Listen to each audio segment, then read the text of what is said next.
Dubai is not the same market it once was, and investors need to understand this. Everyone talks about oversupply and price corrections. The market's done. I've heard this every single year since I've been here. But here's the thing. Write off the whole city and you'll miss what's actually happening underneath the noise. Some parts of Dubai are genuinely overheated right now, and some parts still make complete sense. Today, I want to walk you through exactly how I separate the two, because most investors, especially from outside the UAE, are still buying Dubai the way they did in 2021. That playbook doesn't work anymore.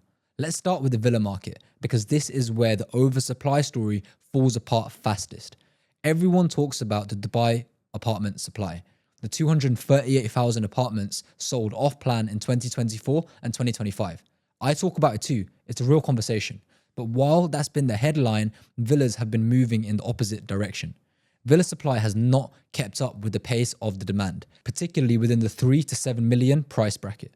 Families who came to Dubai post-COVID have built lives here and are now looking at upgrading from apartments into villas. That demand has been building for years, and the supply pipeline simply just has not matched it.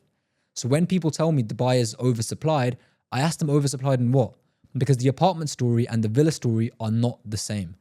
Now, even within the apartment market, it's not as simple as everyone makes out. There are genuine pockets that don't follow this trend.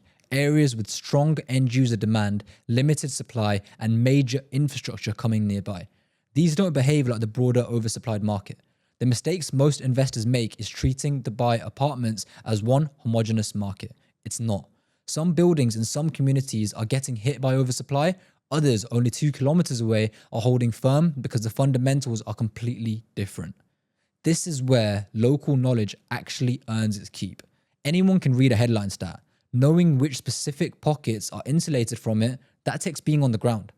Which brings me to something almost nobody actually does. Reading the Dubai 2040 Urban Master Plan. It tells you exactly where to buy, and most investors have never even looked at it. The plan tells you where government investment is going, where new transport lines are being planned, where population density is expected to grow. If you know where the city is being built, you know where demand is coming before the market reprices it.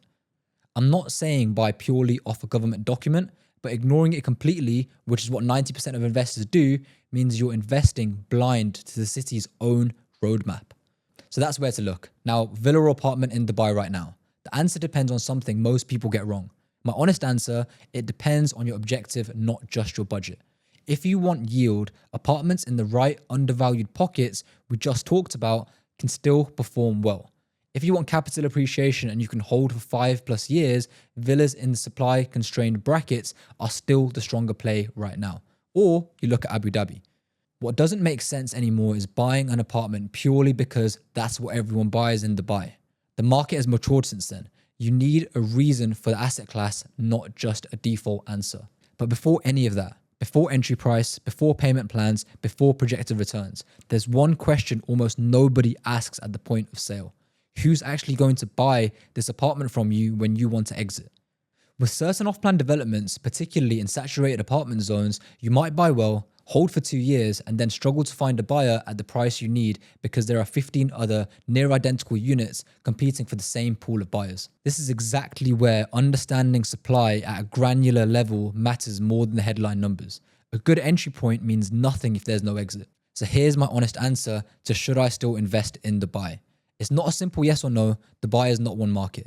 It's dozens of micro markets all behaving differently at the same time. Some are genuinely oversupplied and overpriced. Others are undervalued and under the radar. The investors who do well here are not the ones who time the Dubai market.